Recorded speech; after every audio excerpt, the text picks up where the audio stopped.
2025. aasta 17. augusti õhtupoolik Lasnamäel. Ühes korteris on juba päevi kerinud konflikt toona 22-aastase Jari Kalevi Andrejevi ning tema ema vahel. Siis saab aga noormehe karikas ootamatult täis. Ta läheb enda tuppa, haarab noa ning pussitab oma ema 34 korda nii näkku, pähe kui ka kehasse. Seejärel võtab ta tooli ning jätkab oma ema peksmist. Andrejevi sõnul ta kannatus katkes, sest ema oli juba päevi enne korteris interneti välja lülitanud ning ta vajas seda, mistõttu ei jäänud talle enda sõnul valikut. Tõepoolest Jari Kalevi Andrejev selliseid ütlusi andis, et internet oli see koht, kuhu tema väidetavalt põgenes, aga ema oli interneti välja lülitanud ning see oli üks ajenditest, miks ta selle teo toime pani. Andrejevi sõnul mõtles ta oma ema tapmisele juba 2 kuud varem, sest viimane oli ta üksindusse jätnud. Kohtus rääkis noormees, et selle asemel, et teda armastada, ema vaid alandas ja lõi teda ning just arvutis olek aitas tal mõtted mujale viia. Pärast veretööd Andrejev taastas interneti ning istus mõnda aega arvutis.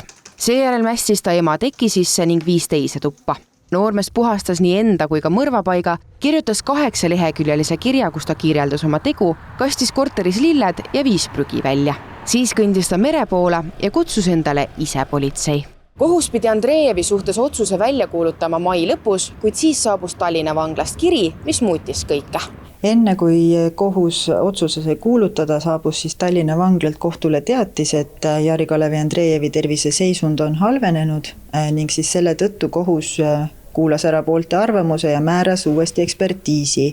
Ja nüüd me ootame, kuni siis ekspertiisi akt valmib, et seejärel saab kohus otsuse langetada. No kakkuti peast aru,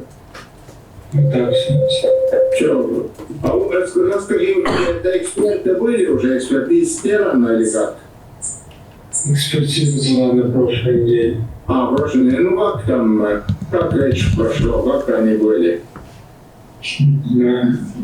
Esimene ekspertiis näitas, et Andrejev sai tapmise ajal oma tegudest aru. Teo järel võis tal aga tekkida psüühikahäire.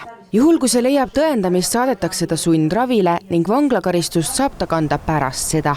Kui aga tema kaitsja Sven Sillar suudab uue ekspertiisiga ära tõestada, et Andrejev oli juba teo toimepanemise hetkel süüdimatu, võib ta pärast tervenemist pääseda vabadusse. Prokurör taotleb Andrejevile 13 aasta pikkust vangistust. Vahepeal on kohtul kohustus kontrollida, kas tõkend, vahistamine siis käesoleval hetkel on veel põhjendatud või ei ole. Ja täna siis kohus kuulutas määruse, millega leidis, et endiselt on vältimatult vajalik jätta Jari Kalevi Andrejev menetluse ajaks siis vahi alla. Ja mis täna on võimatu ennustada, mis hetkel võiks see ekspertiis valmida ja mis hetkel saab siis selle kohtuotsuse välja kuulutada? Jah, tänasel päeval meil veel ei ole seda teadmist, mis hetkeks ekspertiisi akt valmida võiks.